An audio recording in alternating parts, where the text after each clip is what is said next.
Good evening बच्चों। Good evening sir. आज जो नया टॉपिक अपना है वो कारक का है। ठीक है, कारक पढ़ेंगे। 10th क्लास में ही पढ़े थे आपने ये, एक बार फिर से रिवाइज करेंगे।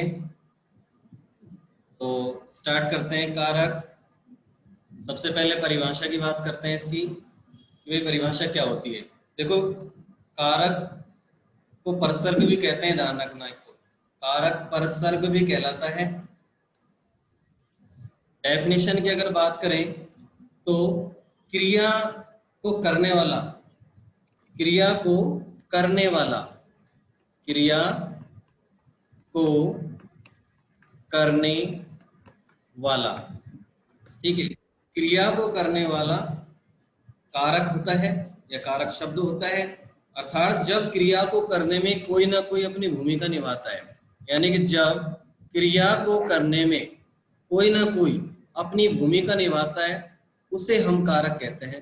यानी क्रिया को पूरी करने में जिन चिन्हों का हम प्रयोग करते हैं, जिन शब्दों या शाब्दिक चिन्हों का हम प्रयोग करते हैं, ठीक है, या जिन संकेतों का हम प्रयोग करते हैं या जिन परसर्गों का हम प्रयोग करते हैं, वो सभी कारक होते हैं। ये बात समझ में आ गई सभी को? परिभाषा? Yes sir. अब सुनिए, जैसे एग्जाम्पल यहाँ पर आपके सामने दे रखा है कारक के उदाहरण। फर्स्ट इसमें दे रखा है कि राम ने रावण को बाण मारा, ठीक है। रोहन ने पत्र लिखा, मोहन ने कुत्ते को डंडा मारा। तो देखिए यहाँ पर जो संज्ञा शब्द है, जैसे राम है, मोहन है, रोहन है, इन सभी के साथ एक चिन्ह ने का प्रयोग किया गया है। साथ ही साथ यहाँ पर जो क्रिया है, जैसे मारा, लिखा और मारा, ठीक है, इन मारा का ये क्रिया को पूरी करने के लिए यहाँ पर कुछ चिन्हों का प्रयोग किया गया है, ठीक है, कुछ परसर्गों का प्रयोग किया गया है। तो ये सभी कारक के एग्जाम्पल बनते हैं। ये बात सबके समझ में आ चुकी है यहाँ पर? अब देखिए आप, अब बात करते हैं कि भी कारक के भेद कितने होते हैं। कारक के भेद कितने होते हैं? तो देखो, कारक के पहले भी मैंने पिछले वीडियो में बताया था आपको क्लास के अंदर कि कारक के वैसे तो 8 भेद होते हैं, लेकिन समास में 6 यूज में आते हैं। तो देखिए यहाँ पर 8 भेद होते हैं। कौन कौन से होते हैं? एक तो होता है कर्ता कारक, एक होता है हमारा कर्म, एक होता है हमारा कर्ण, एक होता है संप्रदान, एक अपादान, संबंध, अधिकरण और संबोधन। ये 8 कारक होते हैं। इन 8 कारकों के बारे में हम पढ़ेंगे, इनके परिभाषाओं को जानेंगे, इनके एग्जाम्पल्स को जानेंगे, इनके चिन्हों को भी जानेंगे, ठीक है। तो उससे पहले देखो यहाँ पर कारक के लक्षण, चिन्ह और विभक्ति चिन्ह यहाँ पर दिए गए हैं शॉर्ट रूप में। यानी कि ये जो 8 जो आपको रिक्त स्थान दिखाई दे रहे हैं, ये रिक्त स्थानों से पता चल जाएगा हमें कारक की पहचान क्या है, कारक के लक्षण क्या है और उनके चिन्ह क्या होते हैं, हमें इनसे ही पता चलने वाला है, ठीक है। यानी शॉर्ट है हमारे लिए, बिल्कुल एक शॉर्टकट के रूप में है, पहचान के रूप में भी हम कह सकते हैं। तो देखिए इसमें कैसे है, इसको देख लेते हैं एक बार। देखो, कर्ता क्या है? कर्ता है क्रिया को पूरा करने वाला, जो क्रिया को पूरा करता है, ठीक है, वह संज्ञा या सर्वनाम वो कर्ता होता है, ठीक है। इसका जो चिन्ह है वो ने है और इसकी जो विभक्ति है वो प्रथमा विभक्ति है, ठीक है। कर्म की बात करें तो क्रिया को प्रभावित करने वाला कर्म होगा। क्रिया को प्रभावित करने वाला शब्द कर्म होता है, इसका चिन्ह के होता है और इसमें विभक्ति द्वितीया होती है। उसके बाद बात करें तो करण कारक आएगा और करण कारक हमेशा साधन के रूप में काम करता है, क्रिया के साधन के रूप में काम करता है वो, ठीक है। तो उससे के द्वारा या द्वारा इसके चिन्ह आते हैं, हमेशा तीसरी विभक्ति, ठीक है। उसके बाद हम बात करें संप्रदान कारक। तो संप्रदान कारक क्या है? जिसके लिए काम हो, जिसके लिए कार्य किया जा रहा हो, कर्ता के द्वारा जिसके लिए काम किया जाता है वो हमारा संप्रदान कारक होता है। इसके 2 चिन्ह होते हैं भाई, एक तो होता है को और एक होता है के लिए। के लिए आमतौर पर हमेशा हमको मिलता है और जो को है ये हमें कभी कभी मिलता है, ध्यान रखना। यदि को चिन्ह मिल रहा है, वैसे को चिन्ह कर्म का भी होता है, लेकिन हमें ये देखना होगा कि कर्ता के जिसके लिए काम कर रहा है उसके साथ यदि को चिन्ह लग करके आता है, उसके साथ यदि को चिन्ह लग करके आता है तो वो संप्रदान कारक होगा। विभक्ति की बात करें तो चौथी होगी, चतुर्थी। उसके बाद हम बात करें तो पांचवा है अपादान कारक। और अपादान कारक क्या होता है? जहां पर अलगाव हो। अलगाव क्या होता है? अलगाव से तात्पर्य होता है अलग होने से या विच्छेद होने से। ठीक है, अब देखिए इसमें जो चिन्ह है इसका वो से है। ठीक है, यहाँ पर भी करण में भी से था, लेकिन यहाँ पर वो एक साधन के अर्थ में था, एक जुड़ने के अर्थ में था, लेकिन यहाँ पर ये अलगाव या अलग होने के अर्थ में या विच्छेदन के अर्थ में। विभक्ति की बात करें तो पांचवी विभक्ति यहाँ पर है। उसके बाद छठा नंबर जो है कारक का भेद वो है संबंध। और संबंध में होता है पदों में संबंध होना, यानी कि जिनसे हमें पदों में संबंध देखने को मिलता है उन चिन्हों को हम संबंध कारक के चिन्ह कहते हैं, जैसे का, के, की, रा, रे, री। ठीक है, छठी विभक्ति या षष्ठी विभक्ति इसके अंतर्गत आती है। इसके बाद देखें, बात करें हमारा 7वां नंबर का जो कारक है वो अधिकरण कारक है। और अधिकरण का मतलब होता है आधार। अधिकरण यानी आधार होता है। ठीक है, अधिकरण यानी आधार, यानी क्रिया के आधार को बताया जाता है इसमें। और में और पर इसके चिन्ह है, सप्तमी व्यक्ति इसमें यूज में आती है। उसके बाद है संबोधन। संबोधन जो कारक है वो है किसी को पुकारना, किसी को संबोधित करना। हे, अरे, हो इसके चिन्ह होते हैं और संबोधन इसकी विभक्ति होती है। यहाँ तक सभी को क्लियर है? बताएं, किसी को दिक्कत? Yes sir. आगे चले। Yes sir. देखिए, अब बात करते हैं कर्ता कारक की, यानी सबसे पहले जो कारक का प्रथम भेद है उसकी बात करने वाले हैं हम। ठीक है, आपके सामने बहुत अच्छा आपको दिखाई दे रहा है और चित्रों के साथ दिखाई दे रहा है आपको। चित्रों के साथ यहाँ पर मैंने आपको पीडीएफ उपलब्ध कराई है, देखिए आप उसको। देखिए कर्ता कारक, कर्ता कारक की बात करते हैं। कर्ता कारक क्या होता है? तो देखिए, कर्ता कारक में जो वाक्य में कार्य करता है, जो वाक्य में कार्य करता है उसे हम कर्ता कहते हैं। यानी कि काम को करने वाला कर्ता है, कार्य को करने वाला कर्ता है। ठीक है, अर्थात वाक्य के जिस रूप से क्रिया को करने वाले का पता चले उसे हम कर्ता कहते हैं। यानी वाक्य के जिस रूप से क्रिया को करने वाले का हमें पता चलता है उसे हम कर्ता कारक कहते हैं। और कर्ता कारक की जो विभक्ति होती है ना वो ने होती है, ध्यान रखना। कर्ता कारक की जो विभक्ति होती है वो ने होती है। ठीक है, और ने विभक्ति का प्रयोग हमेशा भूतकाल की क्रिया में किया जाता है। यानी कि जब भी हमें कर्ता के साथ हमें ने चिन्ह लगा मिलेगा तो वो भूतकाल का सेंटेंस होता है, वो भूतकाल के अर्थ में वो सेंटेंस बनता है। ठीक है, ये बात यहाँ बताई गई है। दूसरी बात यहाँ बताई गई कि कर्ता स्वतंत्र होता है। कर्ता कारक में ने विभक्ति का लोप भी होता है। यानी कर्ता कारक वाक्य के अंतर्गत वाक्य में दो प्रकार से आ सकता है। एक तो आ सकता है चिन्ह के साथ, यानी कि ने चिन्ह के साथ आ सकता है, इस ने चिन्ह के साथ आ सकता है। और एक वो स्वतंत्र रूप से भी आ सकता है, अर्थात बिना चिन्ह के भी वो आ सकता है। तो दोनों के एग्जाम्पलों की हम बात करते हैं। देखें, राम ने पत्र लिखा। तो राम ने पत्र लिखा, यहाँ पर राम ने कर्ता के साथ ने का प्रयोग किया गया है। ठीक है, अब दूसरा सेंटेंस देखो आप, हम कहाँ जा रहे हैं। अब हम के साथ हम कहाँ जा रहे हैं, क्या यहाँ पर चिन्ह है? नहीं, यहाँ पर कोई चिन्ह नहीं है। ठीक है, यहाँ पर कोई चिन्ह नहीं है, तो ये कर्ता कारक का एग्जाम्पल है बिना चिन्ह वाला, ध्यान रखें। यहाँ पर देखो, इसको सही कर लें आप। सीता है ये, सीता ने आम खाया, तो यहाँ पर भी ने चिन्ह के कारण से कर्ता कारक है। अब यहाँ पर कुछ इसके बारे में डेस्क्रिप्टिव इसकी व्याख्या दे रखी है कर्ता कारक की, उसको देखें आप। इस पद को संज्ञा सर्वनाम माना जाता है। हम प्रश्नवाचक शब्दों के प्रयोग से भी कर्ता का पता लगा सकते हैं। संस्कृत का कर्ता ही हिंदी का कर्ता कारक होता है। कर्ता की ने विभक्ति का प्रयोग ज्यादातर पश्चिमी हिंदी में होता है। ठीक है, और ने का प्रयोग केवल हिंदी और उर्दू में ही होता है। तो यहाँ पर ये इसकी थोड़ी और डिटेल दे रखी थी। ठीक है, ये आपको पढ़नी है।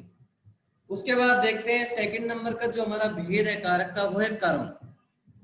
अब देखो कर्म क्या होता है? कर्म का मतलब होता है काम। एक जनरल बात हम करें तो काम होता है, यानी कर्ता के द्वारा जो काम किया जाता है वो कर्म कारक है।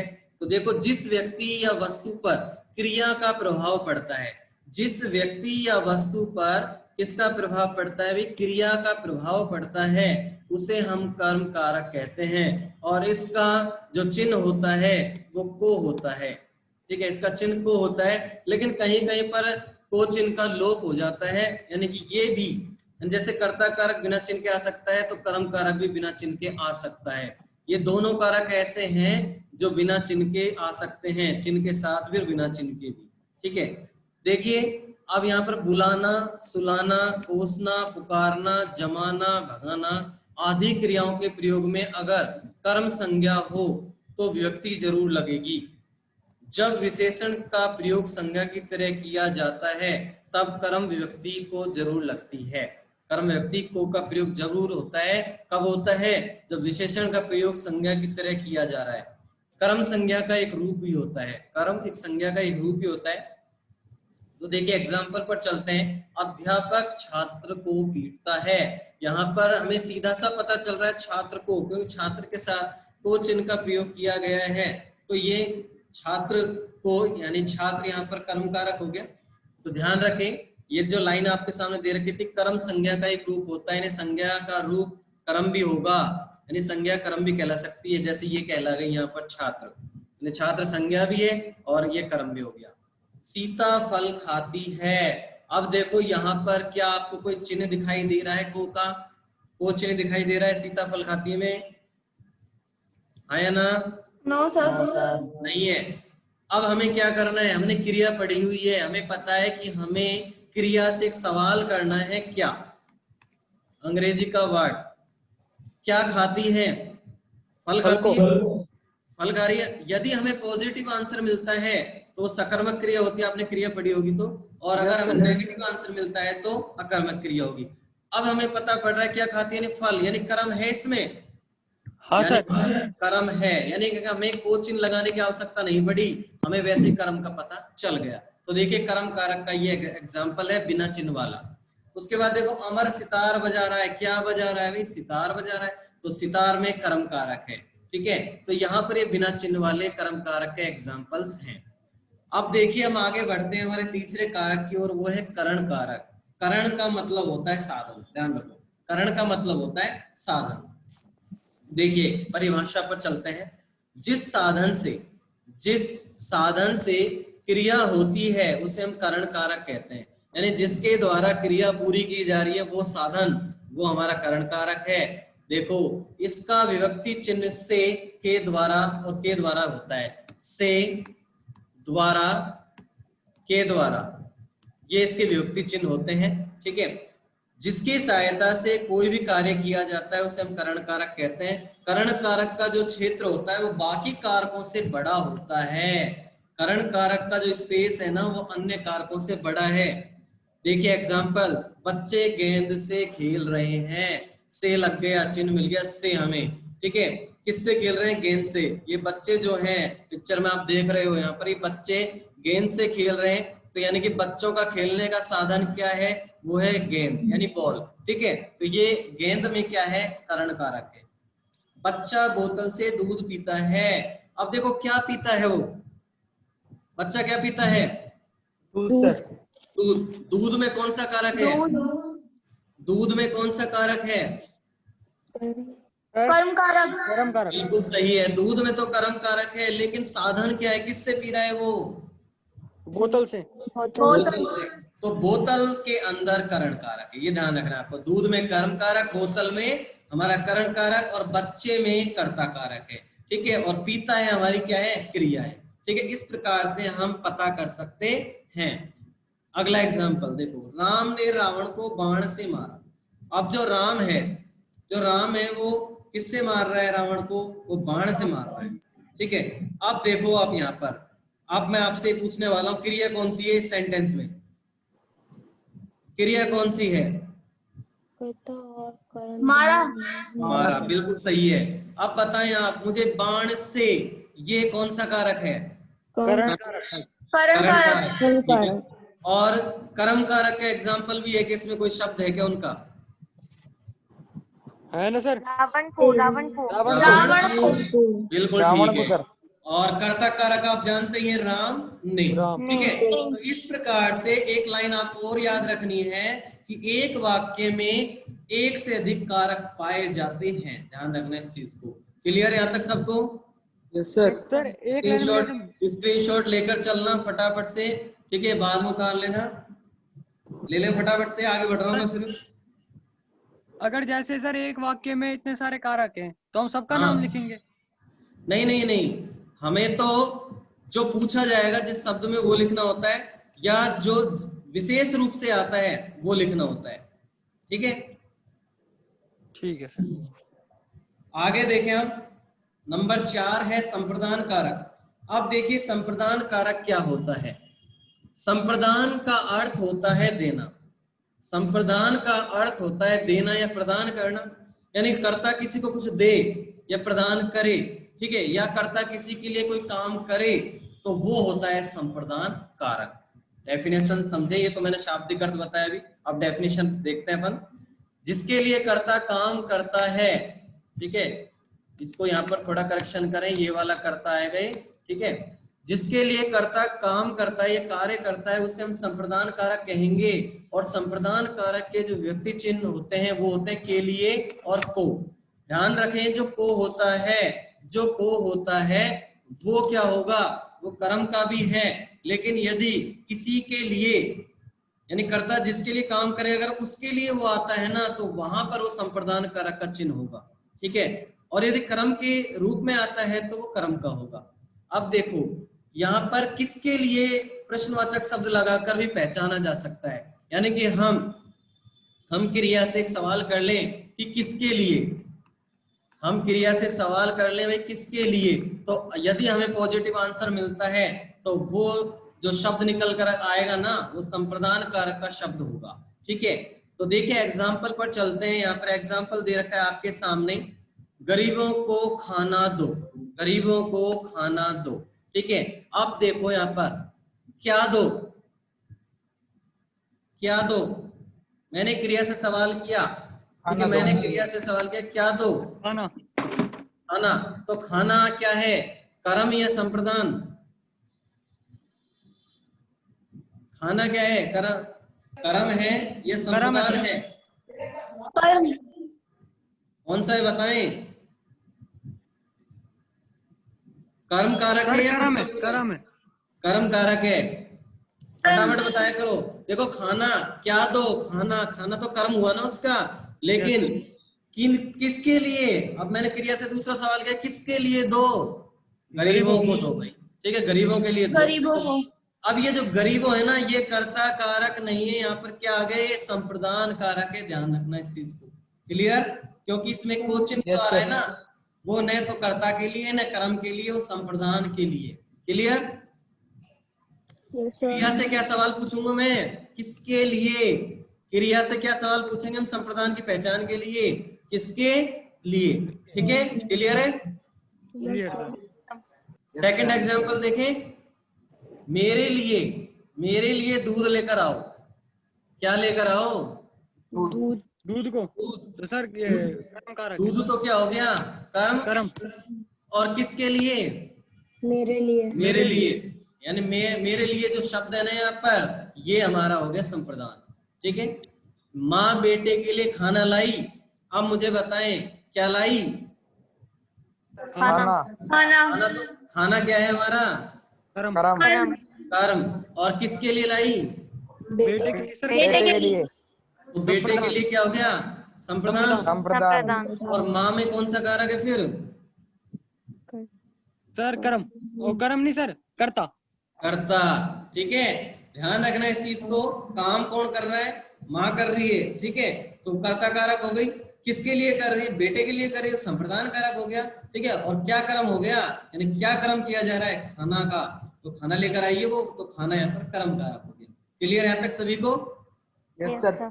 अब चलते हैं नेक्स्ट हमारे 5वें भेद की ओर, वो है अपादान कारक। अब देखिए अपादान कारक क्या होता है। अपादान संज्ञा या सर्वनाम के जिस रूप से किसी वस्तु के अलग होने का, बस ये लाइन याद रख लो या ये शब्द याद रख लो, अलग, यानी कि जहां पर एक वस्तु दूसरी वस्तु से अलग होती है वो अपादान कारक होगा। ठीक है, जहां पर अलग होने की बात होती है वो अपादान कारक होता है। ठीक है, और करण कारक कहां पर होता है? जहां पर जोड़ने की बात होती है। दोनों एक दूसरे के अपोजिट हैं, ठीक है। अब देखिए वहां पर अपादान कारक होगा संज्ञा सर्वनाम के जिस रूप से अलग होना, उत्पन्न होना, डरना, दूरी, लजाना, तुलना करना आदि का हमें पता चलता है, उसे हम अपादान कारक कहते हैं।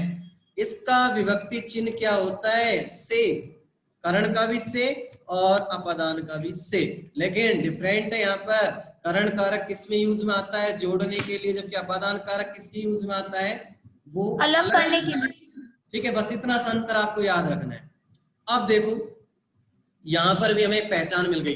देखो आमतौर पर पहचान कोई बताता नहीं है, लेकिन हाँ आपको पहचान मिल रही है। देखो मैं बताता हूँ आपको, इसकी पहचान किससे, जैसे प्रश्नवाचक शब्द से भी की जा सकती है। यानी कि हमें कई वाक्यों में यदि हम क्रिया से सवाल कर लेना किससे, क्रिया से सवाल कर लेना किससे, तो वहां से भी हमें इसकी पहचान मिल सकती है, हमें पता चल सकता है कि कौन सा कारक है। तो देखिए एग्जाम्पल पर चलते हैं। पेड़ से आम गिरा, पेड़ से आम गिरा, क्या गिरा? आम। आम गिर गया। अब आम में कौन सा कारक है? सर कर्म कारक।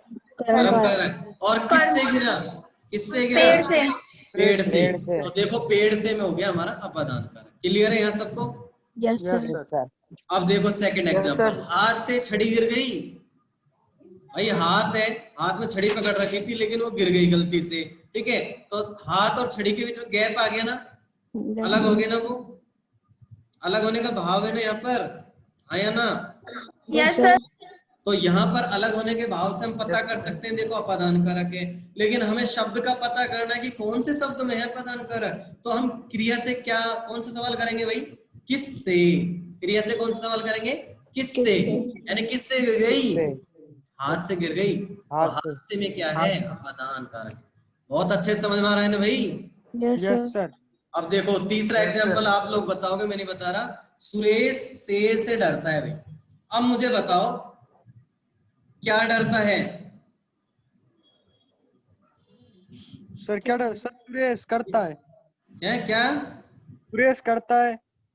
मैं कह रहा हूँ क्या डरता है, इसका पॉजिटिव आंसर आ रहा है, नेगेटिव आंसर आ रहा है?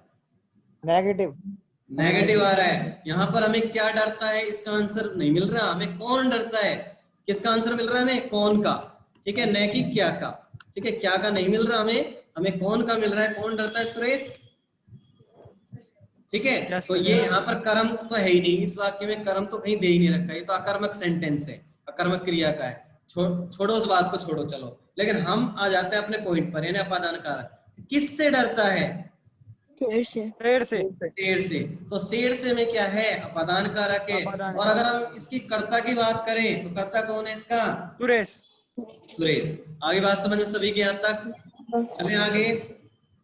अब देखिए आप, छठा कारक है हमारा संबंध कारक। संबंध कारक क्या है? सुनो, संज्ञा या सर्वनाम के जिस रूप से, संज्ञा या सर्वनाम के जिस रूप से,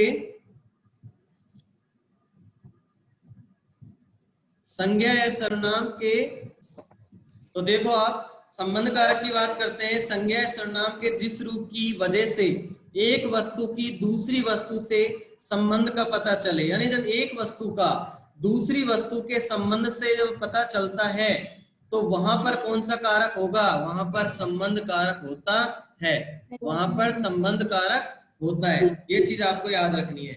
यानी कि हमारा जो सेंटेंस होगा तो उसके अंदर देखो सीधी सी बात है, संज्ञा भी होती है, सर्वनाम भी होती है, क्रिया भी होती है, कर्म भी होते हैं। अब उनको जो बीच में आपस में जोड़ता है, यानी जो चिन्ह उनको जोड़ते हैं, यानी संज्ञा सर्वनाम को जो चिन्ह जोड़ रहे होते हैं, ठीक है,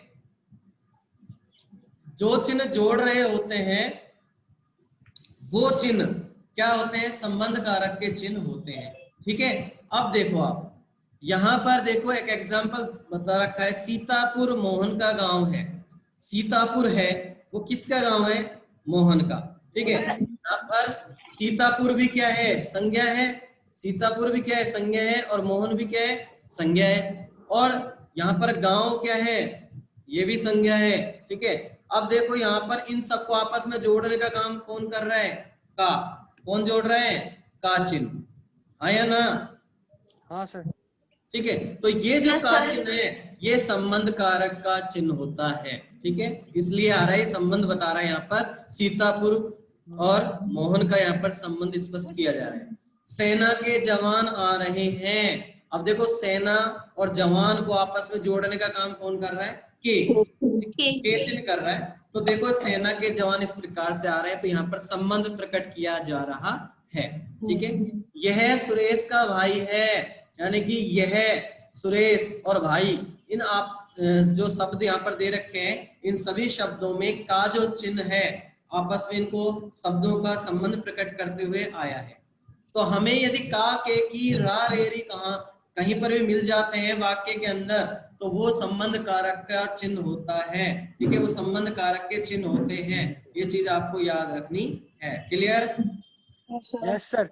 अब देखिए नंबर 7 है अधिकरण कारक। और अधिकरण कारक जो होता है वो हमेशा आधार को बताता है। वो हमेशा किसको बताता है भाई? वो हमेशा आधार को बताता है। तो देखो कैसे बताएगा वो आधार को?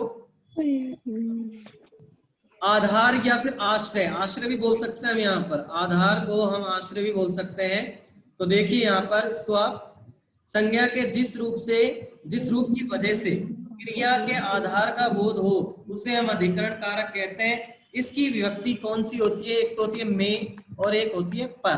ठीक है, और भीतर, ऊपर, बीच, इस प्रकार के जितने भी शब्द हमको देखने को मिलते हैं वो सभी हमें आधार या अधिकरण कारक के अंतर्गत देखने को मिलते हैं। यहां तक बात समझ में आ गई सभी के? Yes sir. यहाँ तक क्लियर है? आगे चले इसके एग्जाम्पल पर। Yes sir. देखिए इसके एग्जाम्पल है। अब इसमें भी पहचान की बात दे रखी है, कुछ पहचान के चिन्ह दे रखे हैं। ये आपके लिए बहुत बढ़िया चीज मिल रही है यहाँ पर कि कारक के पहचान के कुछ शब्द यहाँ पर दे रखे हैं जिनसे हमें पता चल जाता है कि कौन सा कारक है। ठीक है, तो देखो इसकी पहचान किसमें, किस पर, किस पे आदि प्रश्नवाचक शब्द लगाकर की जा सकती है। कहीं कहीं पर विभक्तियों का लोप होता है तो उनकी जगह पर किनारे, आश्रय, दिनों, यहाँ, वहां, समय आदि का प्रयोग भी, यानी आदि पदों का प्रयोग भी किया जाता है। और कभी कभी में के अर्थ में पर और पर के अर्थ में भी लगा दिया जाता है। ठीक है, तो हमें प्रश्नवाचक शब्द लगा सकते हैं हम कौन कौन से, किस में, किस पर और किस पे। तो देखो एग्जाम्पल पर चलते हैं। हरी घर में है। हरी कहाँ है भाई? घर में है। घर तो में। किस में है? सर घर में। मैंने प्रश्न पूछ लिया किस में है क्रिया से, तो घर में। तो घर क्या हो गया उसका? हरी का आधार हो गया। ठीक है, तो यहाँ पर अधिकरण कारक है। पुस्तक मेज पर है। पुस्तक कहाँ पर है? मेज पर है, मेज पर। तो मेज पर में क्या है? अधिकरण कारक है। ठीक है, और देखो पानी में मछली रहती है। किस में रहती है? पानी में। पानी में। पानी उसका क्या है? आधार है। ठीक है, और मछली यहाँ पर करता है। ध्यान रखना इस चीज को। आ गई बात समझ में सभी के? और अब लास्ट जो भेद है इसका 8वां, वो है संबोधन कारक। इसके बारे में जान लेते हैं। देखो संज्ञा या सर्वनाम के जिस रूप से, संज्ञा या सर्वनाम के जिस रूप से बुलाने या पुकारने का बोध होता है, यानी कहीं पर बुलाने की बात हो या फिर पुकारने की बात हो या कोई संबोधन किया जा रहा हो या फिर चेतावनी दी जा रही हो या फिर ध्यान बटाने की बात की जा रही हो, तो वहां पर क्या होता है? संबोधन कारक होता है। और इसकी पहचान के लिए हम क्या लगाते हैं? एक चिन्ह लगाते हैं, ये वाला जो आपने विराम चिन्ह में पढ़े था, इसको बोलते हैं विस्मयादि बोधक चिन्ह। क्लियर? तो इसमें कोई व्यक्ति नहीं होती है, इसको ध्यान रखना। और इसके चिन्ह में हे, अरे, अजीवी शब्द आते हैं। तो देखो हे ईश्वर रक्षा करो। अब देखो यहाँ पर हे भी आ गया और साथ में विस्मयादि बोधक का चिन्ह भी आ गया, यानी 2 पहचान मिल गई हमें इसकी। अरे, अरे भी मिल गया और चिन्ह भी मिल गया। देखो यहाँ पर कौन सा वाला? विस्मयादि बोधक का। हे राम, ये क्या हो गया? अब हे राम में हे भी मिल गया और विस्मयादि बोधक का चिन्ह भी मिल गया। तो ये हमको मिलते हैं, वहां पर होगा संबोधन वाला कारक, यानी किसी को संबोधित करना। क्लियर है यहाँ तक सभी को? क्लियर है यस सर। Yes sir. ले लिया फटाफट से।